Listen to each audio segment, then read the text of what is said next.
예, 집합건물 소유 및 관리에 관한 법률을 확인해 보도록 하겠습니다. 줄여서 집합건물법이라고도 말해요.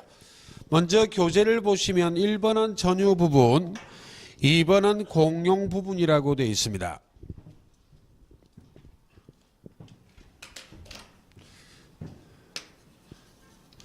자, 집합건물이란 이야기는 건물 한 동 내부에 하나의 소유권이 존재하는 것이 아니라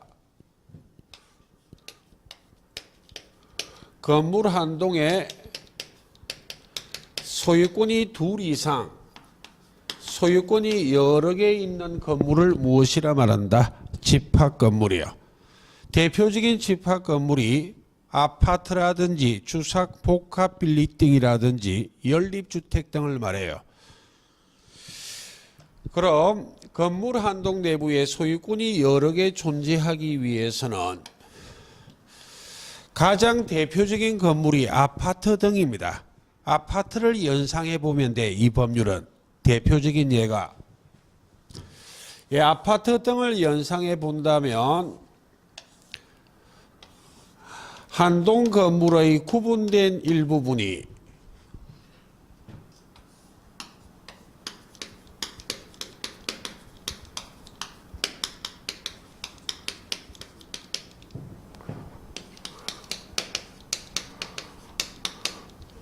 한 동 건물 내부에 구분된 하나의 부분이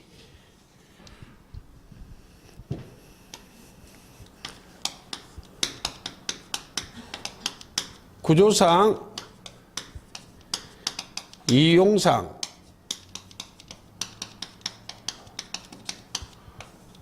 독립성을 갖추고 소유자가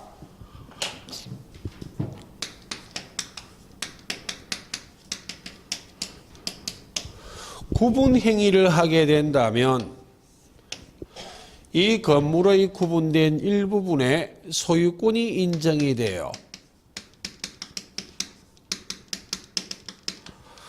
건물의 구분된 일부분의 소유권이 인정된다 하여 그 소유권을 무엇이라 표현한다? 구분 소유권이요. 이 구분 소유권의 목적이 된 건물 부분을 무엇이라 말한다? 전유 부분이요. 전유 부분이란 구분 소유권의 목적이 된 건물 부분을 무엇이라고 말한다? 전유 부분이요.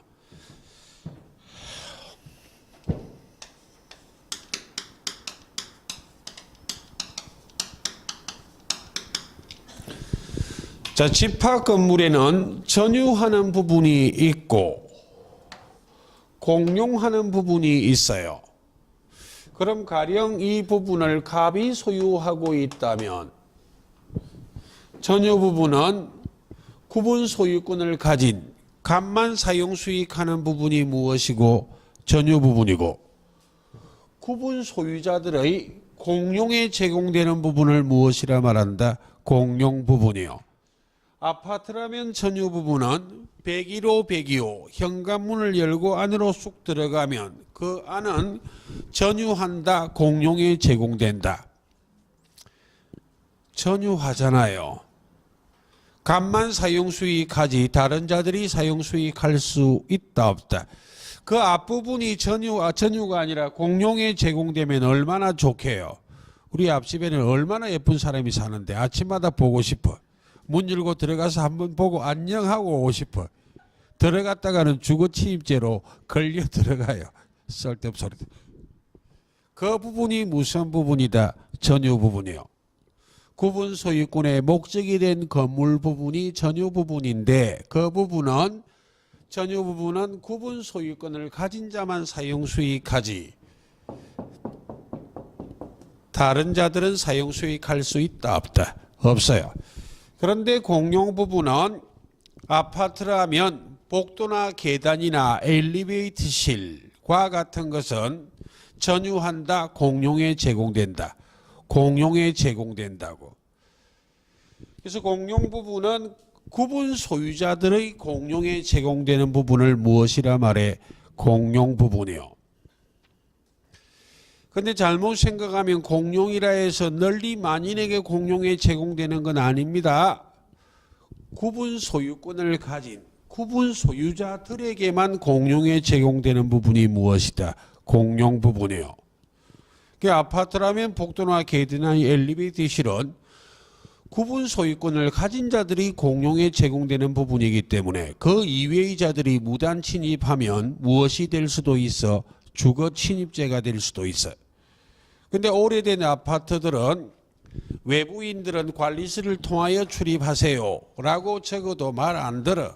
막 찌라시 붙이고 돌아다녀요. 전부 현관문을 다 닫아버렸어. 입구문을 유리문으로 다 닫아버린 이유가 무엇 때문에? 구분 소유자가 아닌 자들은 출입을 못하도록 하기 위해서 닫아버린 거예요. 공용 부분은 구분 소유자들의 공용에 제공되지 널리 만인의 공용에 제공되지는 않습니다. 예, 그래서 아파트 등은 복도나 계단 등을 아무나 출입해서는 된다, 안 된다?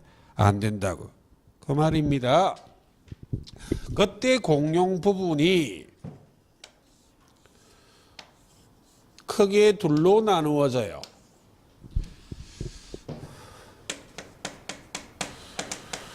구조상 공용 부분과 규약상 공용 부분으로 나눌 수 있다고. 구조상 공용 부분은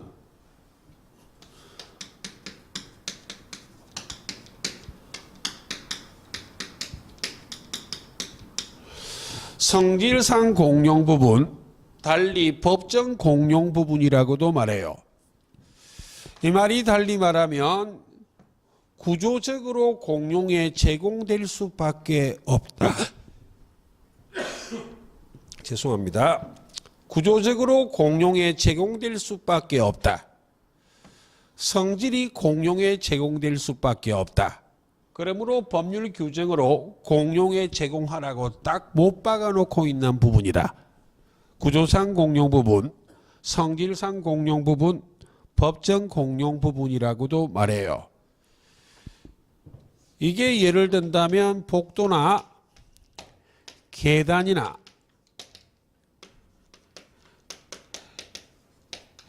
엘리베이터 실과 같은 것들은 구조적으로 성질이 공용에 제공해야만 하지 전유할 수는 있다 없다? 없어요. 복도나 계단이나 이런 데 살림 차려놓고 있는 거 보셨느냐고. 근데 간혹 어디 가면 노후화된 아파트 가면 복도를 전유하고 있는 분들이 있어요. 불법 개조해가지고. 그렇게 하면 진짜 큰일 나는 겁니다. 진짜 무지한 거예요. 복도식 아파트 가면 끝쪽에 보면 계단 쪽으로 빠지는데 막아서 자기 전유하는 부분으로 쓰는 분들이 있더라니까요. 놀랄 일이래요. 큰일 납니다. 그래서는 안 돼요. 성질이 구조가 공용에 제공될 수밖에 없는 부분이 구조상 공용 부분이에요. 그 말은 구조상 공용 부분은 절대로 전유해서는 된다 안 된다? 안 돼요. 전유 부분이 될 수 없는 건물 부분이 무엇이다? 구조상 공용 부분이요. 그런데 규약상 공용 부분은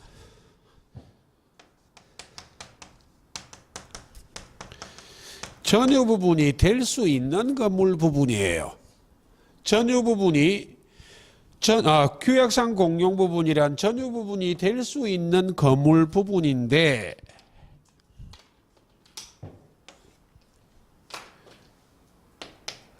규약으로 공용에 제공하자 이렇게 정할 부분을 무엇이라 말해? 규약상 공용 부분이요. 아파트라면 관리사무소와 같은 것 등을 말해요. 자, 칠판을 다시 보시고 구분 소유권의 객체가 된 건물 부분, 전유 부분이 되기 위해서는 이 건물 부분이 구조상, 이용상 독립성을 갖추고 있어야 된다고. 구조상이란 이야기는 옆집과 견고한 벽으로 분리되어 있고 아래 위층이 바닥과 천정으로 딱 구분되어 있는 것을 무엇이라 말하고? 구조상 독립성이요. 이용상 독립성이란 이 건물 부분이 독립된 통로하고 독립된 출입문이 있어야 돼. 이런 요건을 갖추고 갑이란 구분 소유권을 가진 자가 구분 소유하겠다는 구분 행위를 하게 된다면 이 건물 부분은 무엇이 된다고? 전유 부분이 된다고. 과거에는 이 건물 부분이 구분 소유권이 인정되기 위해서는 집합 건물로 등록되거나 집합 건물로 등기되어야만 한다 라는 판례가 있다가 판례가 변경돼서 이 건물 부분이 구분 소유권의 객체가 되기 위해서는 반드시 등록되거나 등기될 필요는 있다 없다? 없어요. 여기까지만 갖추면 구분 소유권이 인정된다는 것이 현재 판례예요. 어렵습니까? 예, 처음 하니까 어려울 수밖에 없지. 이 건물 부분이 구분 소유권이 인정되기 위해서는 구조상, 이용상 독립성을 갖추고 갑이란 자가 구분 소유하겠다는 의사를 표시하고 구분 행위만 하면 집합 건물, 구분 건물로 구분 소유권이 인정되는 것이지 건축물 관리대장에 집합 건물로 등록이 돼야 된다거나 등기부에 집합 건물로 등기가 돼야만 하는 것은 아니다. 등기가 되지 않아도 이 건물 부분이 구조상, 이용상 독립성을 갖추고 있고 소유자가 구분 행위만 하게 된다면 무엇이 되는 것이다? 구분 소유권이 인정되는 전유 부분이 된다는 것이 대부분 판례예요. 자, 쉽게 말하면 자, 아파트를 연상해 보자고요. 502호입니다. 502호를 연상하면 구조상 독립성 갖추고 있잖아요. 이용상 독립성 갖추고 있잖아. 그리고 소유자가 구분 소유하겠다는 구분 행위를 하게 된다면 이 건물 부분에 무엇이 인정이 된다고? 구분 소유권이. 반드시 등록되거나 등기될 필요는 있다 없다? 없어요. 이 구분 소유권의 목적이 된 건물 부분을 전유 부분이라 말해. 구분 소유권을 가진 자만 전유한다고. 이 자만 사용 수익하지 다른 구분 소유자들은 이 부분을 사용 수익할 수 있다 없다? 없어. 그 건물 부분을 무엇이라 말해? 전유 부분이요. 구분 소유권을 가진 자만 전유, 사용 수익한다 해서 전유 부분이라 말해요. 그럼 공용 부분은 구분 소유자들의 공용에 제공되는 부분이라고 공용 부분이라 말해요. 됐습니까? 예. 이 공용 부분은 구조상 공용 부분이 있고 규약상 공용 부분이 있어요. 구조상 공용 부분은 구조적으로 전유할 수는 있다 없다? 없다고. 복도나 계단이나 엘리베이터실은 구조적으로 공용에 제공되는 것이지 전유 부분이 될 수는 있다 없다? 없잖아요. 만약 구조상 공용 부분을 전유할 수 있다면 제 소원이 고층 아파트 엘리베이터실을 전유하고 싶어. 저기 수용만 해가지고 고층 빌딩 있대. 빌딩 고층 아파트예요. 50층까지는 공짜, 60층부터는 한 번 탈 때마다 100만 원씩 받을 거예요. 열받으면 걸어 다니든 말든. 전유에서는 문제가 생긴다 안 생긴다? 생기기 때문에 구조적으로 공용에 제공돼야만 하지 전유할 수는 있다 없다? 없어.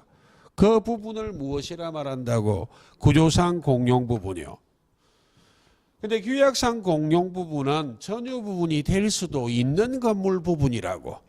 전유할 수도 있는 건물 부분을 규약으로 무엇하자고 정한 것이다. 공용에 제공하자고. 그래서 아파트에 가보면 독립된 저층의 건물이 있어요. 주로 1층은 관리사무소, 2층은 뭐 입주자 대표자회의 사무실, 이렇게 해서는 저층의 건물이 있다고. 그 건물 등은 구조상 이용상 독립성을 갖추고 있어요. 구조적으로 독립되어 있고 이용상 독립성도 갖추고 있지만 규약으로 공용에 제공하자고 정한 부분이 무엇이다? 규약상 공용 부분이에요. 되겠습니까? 예. 이때 공용 부분은 전유 부분과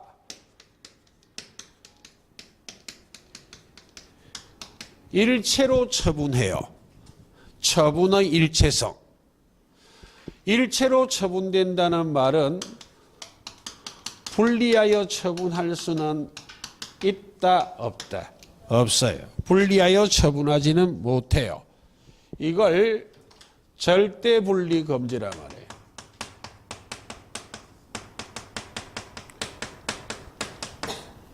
분리를 금지하는데 절대적입니다. 이 말을 구조상 공용 부분을 이해를 해본다면 제가 1층에 살아.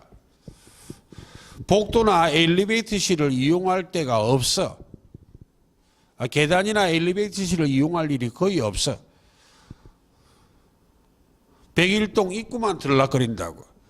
그럼 엘리베이터실에 대한 지분이나 계단에 대한 지분을 분리하여 처분하겠다고 주장하는 것은 허용한다, 안 한다? 안 한다니까. 절대 분리 금지입니다. 예. 그럼 뒤로 보시면 그 내용이 4번이에요. 전유 부분과 공용 부분의 처분의 일체성.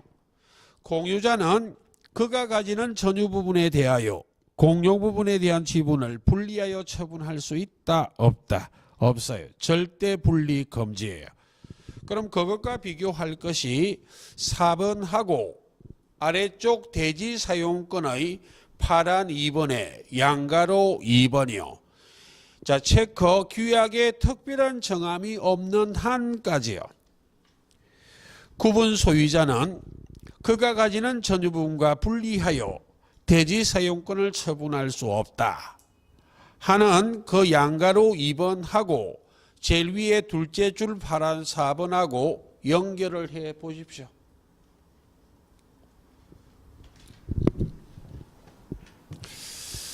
자, 칠판을 보시고 대지 사용권을 해 볼게요.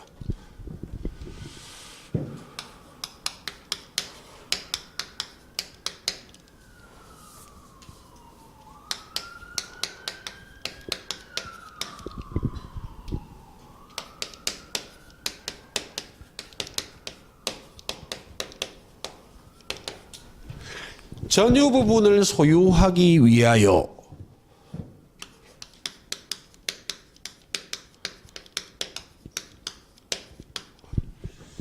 집합 건물의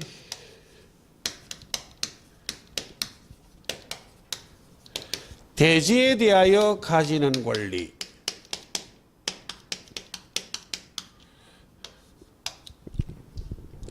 를 대지 사용권이라고 말해요.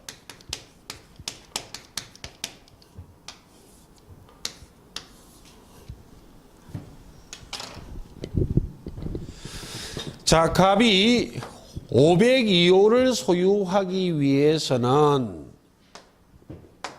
이 집합 건물의 대지에 대하여 가지는 권리가 있어야 되잖아요. 대지는 대지고 토지고 전유 부분은 건물이에요.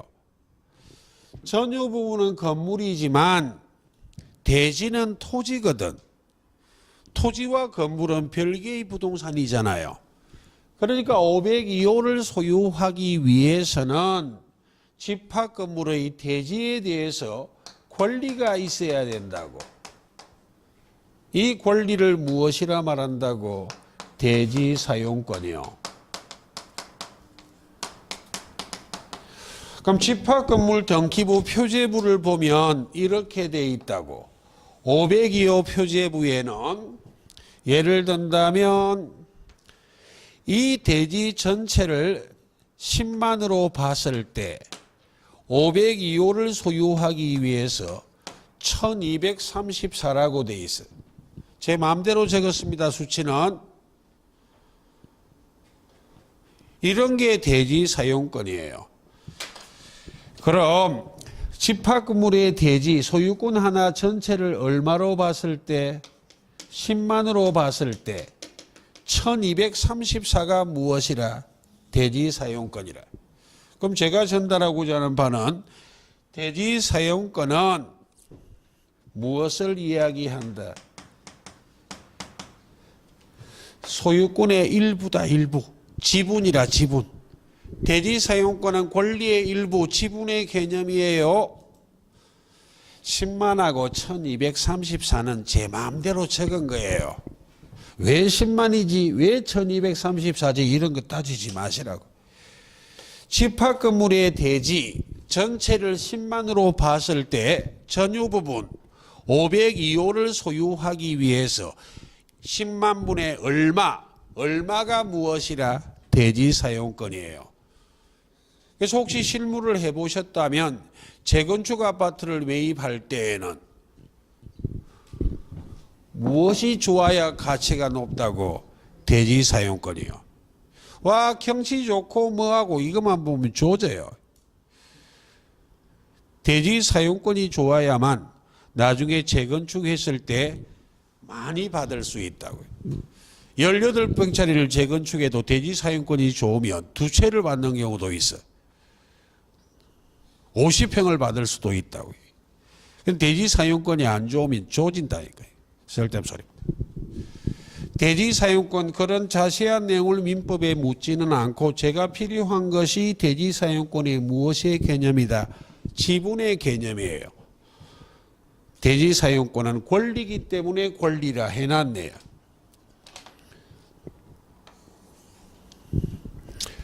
그럼 전유 부분이 주된 권리고 대지 사용권이 종된 권리예요. 나온 김에 민법 논리까지 해보자. 대지 사용권이란 것이 이 전유 부분을 소유하기 위해서 집합 건물의 대지에 대하여 가지는 권리가 대지 사용권이기 때문에 전유 부분이 무엇이고 주고 대지 사용권이 무엇이다? 종이라고. 종.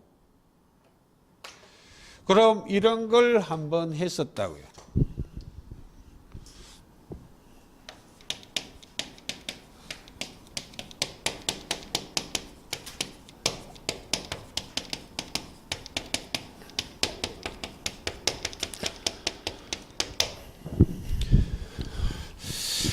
종물은 주물의 처분에 따른다. 종된 물건은 주된 물건이 처분되면 같이 처분된다는 이야기입니다. 그런데 종물도 무엇이고 물건이고 주물도 무엇이고 물건이고 이 주물 종물 이론은 물건 상호간의 이론이지만 권리 상호간에도 유추적용될 수 있다. 라는 게 대법원 판례예요. 그럼 권리 상호간의 물건에 관한 이론을 유추적용하면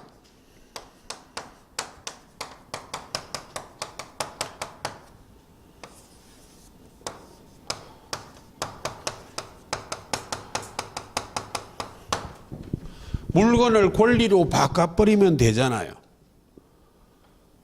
됩니까? 그럼 이 말은 결국 이렇게 표현할 수도 있잖아요. 종된 권리는 주된 권리 처분에 따른다. 이 말하고 이 말이 같은 의미예요. 종된 권리는 주된 권리 처분에 따르기 때문에 502호의 저당권이 설정됐습니다. 그럼 502호의 저당권은 502호란 전유 부분에 대한 저당권이에요. 어디에까지 효력이 미친다고? 대지 사용권에까지. 예습해보는 겁니다. 나중에 일일이 적을 시간이 없어서. 그럼 나중에 등기법 할 때 구분 건물, 집합 건물에 관한 등기에 대지 사용권 또 배워요. 이 대지 사용권은 사후 취득이 가능하다고 배웁니다. 민법에 그런 건 안 물어봐. 대지 사용권은 나중에 취득해도 된다고 배운다고. 그럼 애초에 아직 대지 사용권이 없어요. 뒤늦게 취득해도 되거든. 대지 사용권이 없는 부분 502호 소유자 갑이 있고 갑이 을한테 돈을 빌릴 때 502호의 저당권 설정해 주었다고. 그 저당권은 502호란 전유 부분만을 목적으로 한 저당권이었잖아요. 되겠습니까? 나중에 갑이 대지 사용권 취득했어. 그럼 저당권 설정 당시에는 대지 사용권은 없었잖아요.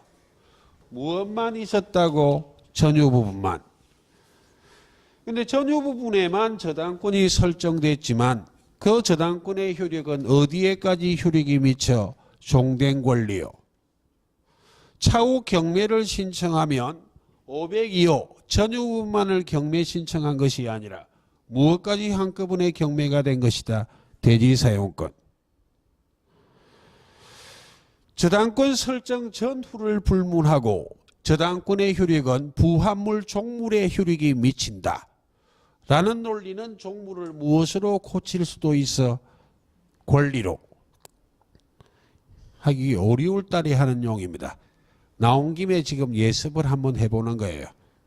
지금 몰라도 돼. 그래서 일부는 한 번 듣고 두 번 듣고 자꾸 들어야만 실력이 될 수 있기 때문에 부담스럽게 생각하지 마십시오. 예. 이런 걸 나중에 할 거예요. 이건 지금 예습이고, 지금 우리가 필요한 것은 개념을 정확하게 알아라는 이야기는 아니에요. 대충 알아보시면 돼. 아파트 101호, 102호 등을 무엇이라 말하고? 전유 부분이요. 101호, 102호를 소유하기 위해서는 그 집합 건물의 대지에 대해서도 권리가 있어야 돼. 그 권리를 무엇이라 말해? 대지 사용권이요. 이 대지 사용권은 나중에 취득해도 됩니다. 예.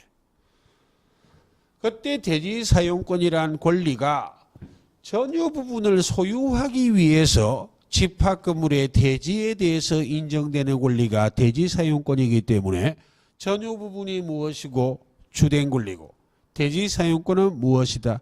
종된 권리다. 그럼 종된 권리는 주된 권리 처분에 따르기 때문에 처분의 일체성,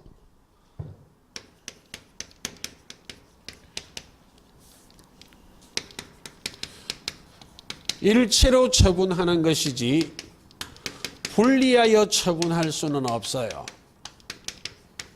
근데 집합건물법에 규약으로 달리 정함이 없는 한 일체로 처분해야만 한다 라고 규정하고 있기 때문에 반대 해석한다면 규약으로 달리 정함이 있다면 분리하여 처분할 수도 있다 없다? 있다 이게.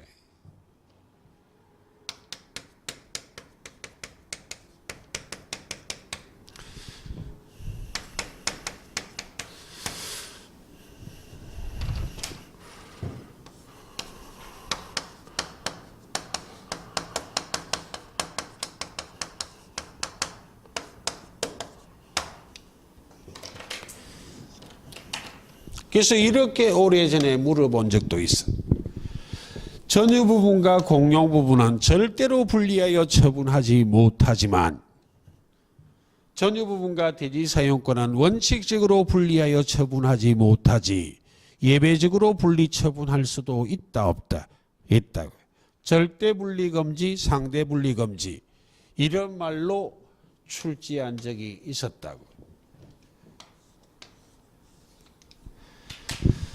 예, 집합건물법이 가뜩이나 법 조문이 많고 재미가 별로 없습니다. 대충은 되겠습니까?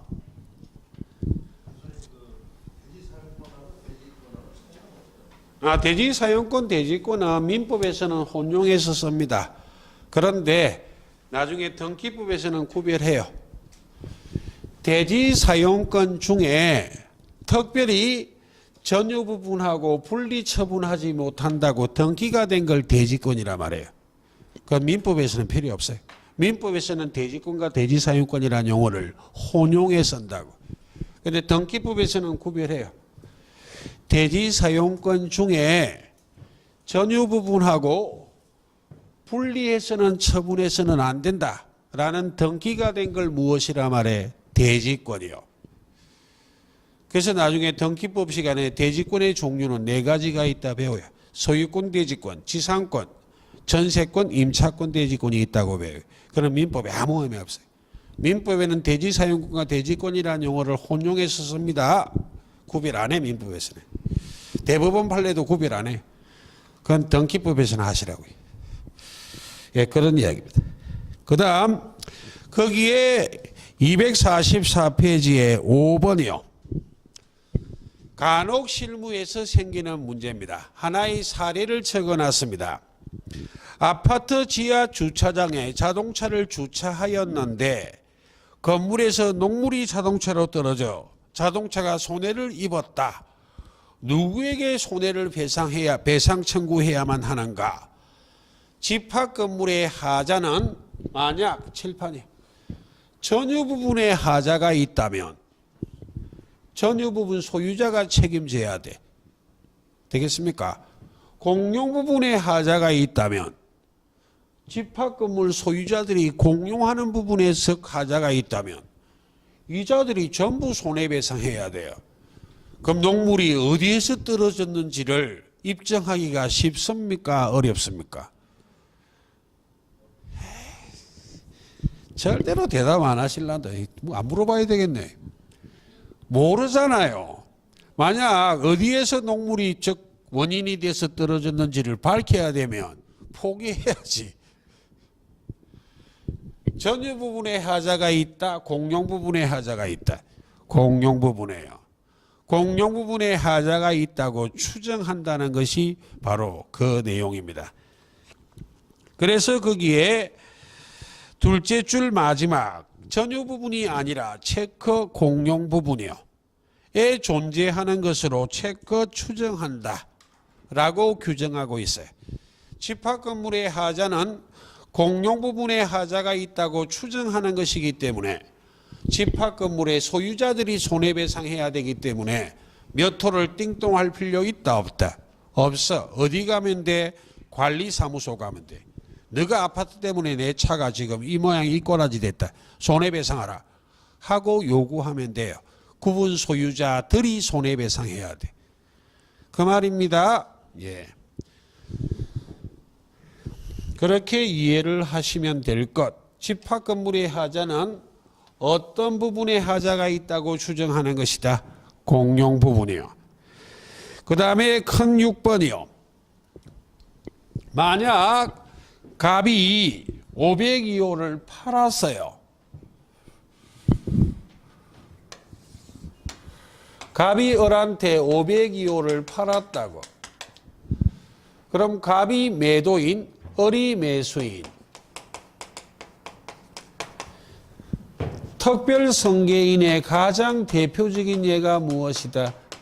매수인이요. 이 특별성계인이 이 전 입주자인 매도인 갑의 연체료를 성계할 것인가에 문제가 생겨요. 대부분은 아파트 등에 사시기 때문에 월말이 되면 뭐라 표현하노 그거? 갑자기 용어가 생각 안 나네. 관리비 내라 통지서 오잖아요. 관리비가 잘 안 되네. 관리비 부분을 유심히 보면 나누어져 있어. 전유 부분의 관리비하고 무엇이 공용 부분의 관리비가요. 대부분은 안 쳐다봅니다. 이상한 여인네나 쳐다봐요. 그분을 이상하다 매도하는 건 아니고요. 일만 일으키고 다녀. 그 여인 때문에 만들어진 법도 있어요. 이재명이랑 싸운 여인입니다. 그분은 유심히 뚜리지게 봤다고. 일거리가 없으니까.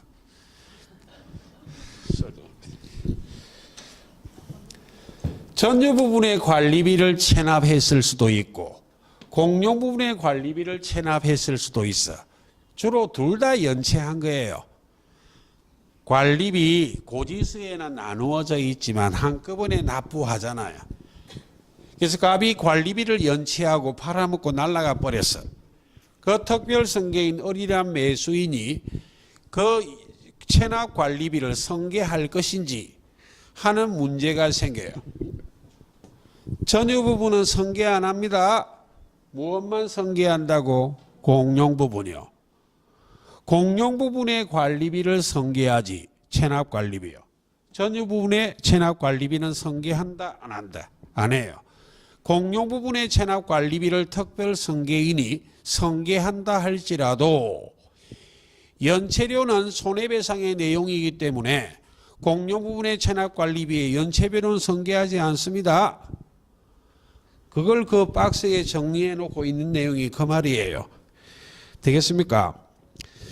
1번 전유 부분의 체납 관리비 특별 승계인이 승계하지 않지만 3번 공용 부분의 체납 관리비는 승계하는 것이다. 그러나 2번 특별 승계인이 공용 부분의 체납 관리비를 승계한다 할지라도 공용 부분 관리비에 대한 연체료는 승계한다 안 한다? 안 한다.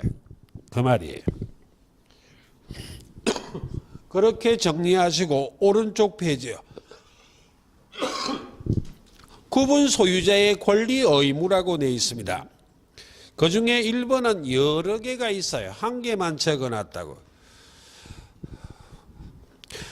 공동이익에 반하는 행위를 금지한다는 규정이 있어요. 그때 공동이익에 반하는 행위를 하고 있다면 그 행위를 못하도록 정지 청구할 수 있는데 행위 정지 청구는 관리인이 할 수도 있고 또는 나서기가 할 수도 있어요. 나서기란 이야기는 나서기 좋아하는 사람이 있거든. 예, 용어가 길어서 저는 그렇게 말해요. 제가 말하는 나서기란 관리단 집회결의에서 지정된 구분 소유자. 이 자를 바로 저는 나서기라 말해요. 꼭 사람들이 모이면 나서기 좋아하는 사람이 있거든. 그럼 관리단 집회결의에서 당신이 나서십시오 라고 지정해 주면 돼. 그 자가 공동이익에 반하는 행위를 하는 자에게 행위를 못하도록 정지 청구할 수 있다 없다? 있어요. 관리인이 하거나 나서기가 해야 돼. 그냥 나서고 싶다 나서는 게 아니고 관리단 집회결의에서 지정된 구분 소유자 말이에요. 그럼 최근에 가장 민감한 이슈는 소음이잖아요. 아파트 등에는. 그 위층이 소음이 난다고 아래층에 올라가 띵동하면 안 돼요. 법을 모르시는 분이에요. 그게 분쟁이 생기지. 어디다 이야기하면 돼? 관리사무소에 이야기하면 돼요. 관리인이 가서 정중하게 이야기를 해야지. 하면 아래층이 착각일 수도 있어요. 위층에서 직접 소음이 오는 게 아니라 다른 쪽에서 올 수도 있다고. 그래야 당장 분쟁이 안 생기지. 관리인 또는 나서기가 아래층에서 소음이 있다고 민원이 있다고 이렇게 말해야지. 자기가 성질 난다고 해서 딩동하고 XX 하면 된다 안 된다. 그렇게 하다가 막 이상하게 살인사건 나고 난리가 난다. 법률에 다 기려놨다고. 누가 행위정지 금지 행위정지 청구하라고. 관리인 또는 관리단 집회결의에서 지정된 구분 소유자 이자가 행위정지 청구하라는 것을 규정해 놓고 있다. 되겠죠? 예. 그 다음에 큰 2번의 하자 담보 책임이요. 대표적인 예가 아파트이기 때문에 교재는 아파트의 하자 이렇게 적어놨는데 아파트에 국한되지 않고 집합 건물의 하자입니다. 언제부터만 적어놨어요. 거기. 기산일 언제부터요? 까지는 적어놓지 않았는데 참고입니다. 집합 건물에 중대한 하자가 있다면 10년 내입니다. 기산일이 언제부터고 중대한 하자란 이야기는 건물의 주요 구조부에 하자가 있거나 지방공사에 하자가 있다면 건물이 붕괴가 되거나 또는 건물이 균열될 수도 있기 때문에 기간이 길어. 몇 년까지? 10년이요.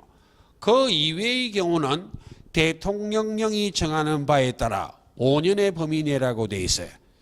까지는 10년 내, 5년 내 두 개를 규정해 놓고 있습니다.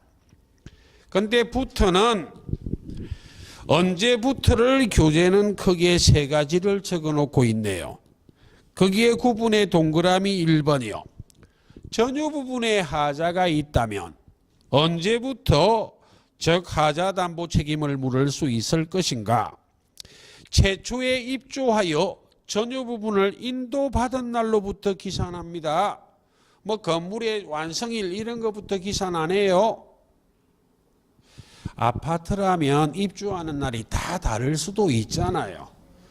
건물이 완성됐는데도 1년 동안 공실로 있는 경우도 있다 없다. 있기 때문에 전유 부분의 하자는 최초 입주하여 전유 부분을 인도받은 날로부터 기산하여 10년, 5년의 범위 내 그런 논리입니다. 그런데 3번이요. 집합 건물의 하자 보수에 가름한 손해배상 청구권의 소멸시효 기산점이라고 돼 있는데 먼저 양가로 4번이요. 집합 건물이 완성된 후에도 분양의 목적을 달성할 수 없다면 분양 계약을 해지해 버릴 수 있어요. 해지하면 소급하여 무효됩니다. 계약의 목적을 달성할 수 없다면 무엇할 수 있고? 해제요. 해제권을 행사할 수 있어. 계약의 목적을 달성할 수 있다면 하자 보수 청구해요. 집합 건물의 하자로 인하여 분양의 목적을 달성할 수 없다면 무엇하고? 해제. 목적을 달성할 수 있다면 무엇한다? 하자 보수 청구. 이 하자 보수 청구에 가름하여 손해배상 청구할 수 있습니다. 그때 동그라미 3번이요. 바로 위에요. 하자 보수에 가름한 손해배상 청구권의 소멸시효 기간의 기산점 10년 또는 5년의 범위 내인데 언제부터 기산할 것인가? 입주한 날로부터 기산 안 해요. 각 하자 발생 시부터 기산하는 것이다. 가령 예를 든다면 비가 새요. 그럼 장마철에는 비가 샌다는 걸 확인할 수 있지만 비가 오지 않는 겨울철에는 건물에 하자가 있는데도 발견할 수 있다 없다? 없잖아. 우리가 1월 1일 날 입주했어요. 근데 비가 안 오니까 몰랐지. 한 5, 6개월 지나고 장마철이 오니까 비가 새기 시작해요. 그럼 1월 1일부터 기산한다. 비가 새는 것을 발견할 때부터 기산한다. 발견한 때부터. 즉 각 하자 발생 시부터 기산하여 10년 또는 5년의 범위 내지 입주한 날로부터 기산하지 않습니다. 그리고 동그라미 2번이요. 이런 거 지금 입문 과정은 아니지만 적어놨기 때문에 설명하는 겁니다. 나중에 하는 것인데 부담 갖지 말라 이 말입니다. 임대 아파트를 몇 년 거주하면 분양 전환하는 경우가 있다고. 임대 아파트 계약을 할 때부터 몇 년 근무하시면 분양해 드릴게요. 이런 분양 전환하기로 약속하고 임대 아파트를 임대차 계약하는 경우가 있습니다. 그 말이 2번 임대 후 분양 전환된 집합 건물의 하자 담보 책임은 언제부터 기산하여 10년, 5년의 범위 내일 것인가? 분양 전환 시점부터 기산하지는 않는다는 게 가장 기본적인 논리입니다. 건축 후 최초 인도 시부터 기산하는 것이지 분양 전환된 시점부터 기산한다 안 한다? 안 한다. 이건 나중에 할 내용이에요. 지금 할 건 아니고 그럼 바로 위에 양가로 1, 2를 합니다. 누가 하자 담보 책임을 물을 수 있는가? 가령 최초로 분양받은 자는 갑이에요. 갑이 팔아먹고 이사를 가버렸어. 그럼 현재 구분 소유권을 가진 자는 을이지 갑이 현재 구분 소유권을 가졌다 안 가졌다? 안 가졌잖아요. 됐습니까? 그럼 하자 담보 책임을 물을 수 있는 자는 현재 구분 소유권을 가진 자가 하자 담보 책임을 묻는 것이지 종전 소유자인 최초 분양자가 하자 담보 책임을 물을 수는 있다 없다? 없다고. 그게 양가로 1번이요. 그럼 누구에게 물을 것인가에 대해서 몇 년 전에 법이 개정됐습니다. 한 5년 됐어요. 그 특 A는 아니다. 과거 한때는 분양자가 하자 담보 책임을 지라 라고 규정하고 있다가 추가를 시켰어요. 구분 소유자의 이익을 위해서 분양자뿐만 아니라 누구에게도 하자 담보 책임을 물을 수 있다. 시공자요. 현행법은 하자 담보 책임을 부담하는 자는 분양자뿐만 아니라 시공자도 하자 담보 책임을 부담하라 돼 있습니다. 그래서 하자 담보 책임을 묻는다는 말이 양가로 4번이요. 분양의 목적을 달성할 수 없다면 계약 해지하는 것이고 분양의 목적을 달성할 수 있다면 하자 담보 책임을 묻거나 하자 보수 청구하거나 또는 하자 보수 청구에 가름하여 손해배상 청구하는 것이다. 되겠습니까? 예, 그런 논리입니다. 예, 그래서 입문과정치고는 거기는 어려운 말을 적어놨네요. 그럼 이번 시간은 여기까지 하고 잠시 쉬다가 부동산 실명법을 확인해 보도록 하겠습니다. 예, 어렵기 때문에 한 3분에 걸쳐 복습 한번 해볼게요. 자, 용어에 조금 초점 맞추라 이 말입니다. 특히 초점을 맞출 것은 전유 부분, 공용 부분, 대지 사용권 이 세 가지 용어를 이해하는 게 사실은 입문 과정이에요. 조금 전에 했던 내용들은 지금 입문에 할 내용은 아니고 이 세 가지 개념 정도 어렴풋이 이해하는 것이 입문 과정이에요. 건물은 한 동의 소유권이 하나가 있는 건물이 있어. 그걸 일반 건물이라 말해요. 독특하지 않기 때문에 일반이다. 근데 건물 한 동 내부에 수많은 소유권이 존재하는 건물을 무엇이라 말해? 집합 건물이에요. 그러니까 오래전에는 집합 건물이 별로 없었거든. 그 민법에 규정 하나밖에 없었어.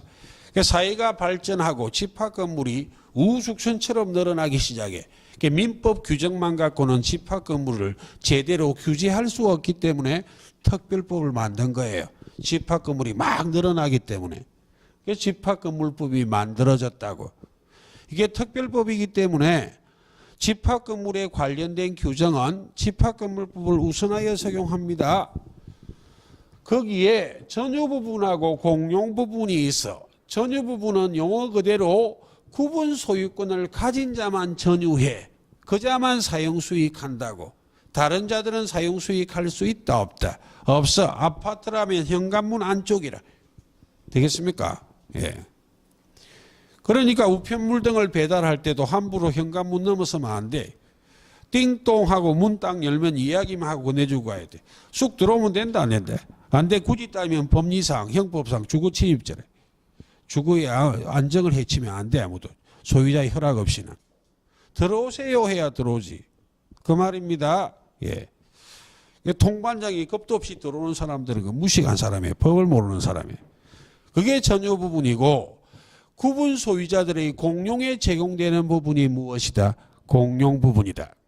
이 공용 부분은 전유 부분하고 절대로 분리하여 처분하지 못해요. 규약으로 달리 정할 수도 없습니다. 거기는 구조상 공용 부분이 있고 규약상 공용 부분이 있다. 구조상 공용 부분은 구조적으로 공용에 제공될 수밖에 없는 부분이에요. 절대로 전유 부분이 될 수는 있다 없다? 없어요. 근데 규약상 공용 부분은 전유 부분이 될 수 있는데도 이런 요건을 갖추고 있는데도 규약으로 공용에 제공하자 정한 부분이 무엇이다? 규약상 공용 부분이다.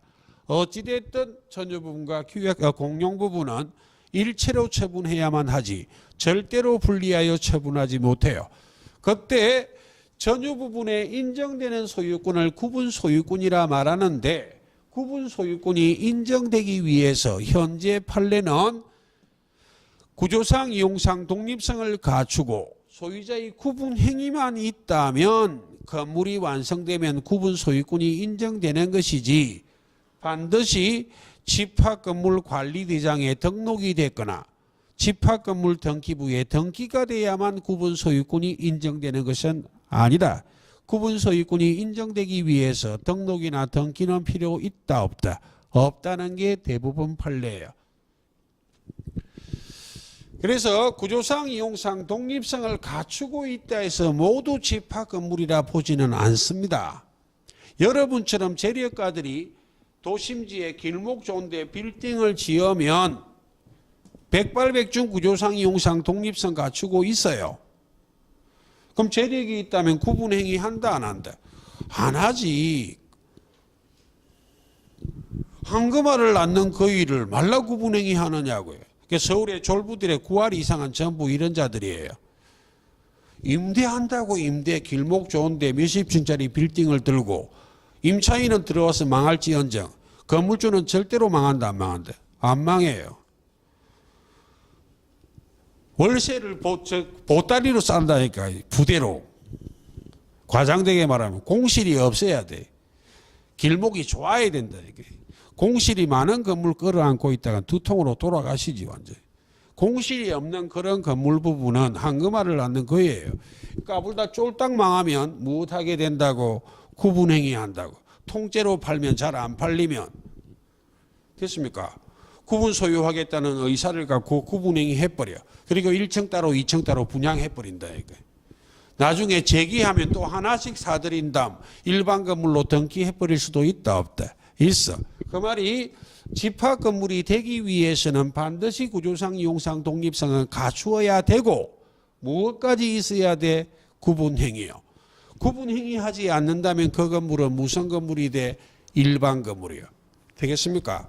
독특한 건물 부분이다 라는 걸 이해하시고, 자, 대지 사용권이란 전유 부분을 소유하기 위해서 집합 건물의 대지에 대하여 가지는 권리를 무엇이라 말해? 대지 사용권. 대지 사용권은 소유권의 일부 치분의 개념이에요. 예. 그때 전유 부분이 주된 권리고 대지 사용권이 무엇이고 종된 권리다. 거기까지만 를 이해를 하시면 될 것. 전유 부분과 대지 사용권은 원칙적으로 분리하여 처분하지 못하고 규약으로 달리 정할 수 있다는 규정을 두고 있기 때문에 예외적으로 분리 처분할 수도 있어. 그래서 비교한다면 전유 부분과 공용 부분은 절대로 분리하여 처분하지 못하지만 전유 부분과 대지 사용권은 원칙적으로 분리하여 처분하지 못한다. 절대 분리 금지, 상대 분리 금지야. 시상 여기까지가 입문이에요. 너무 짧아서 한 시간 맞추기 위해서 교재에 적어놓은 것들을 설명하다 보니까 난해한 부분까지 설명했을 뿐입니다. 되겠습니까? 예. 잠깐만 쉬다가 부동산 실명법을 설명드리겠습니다. 예.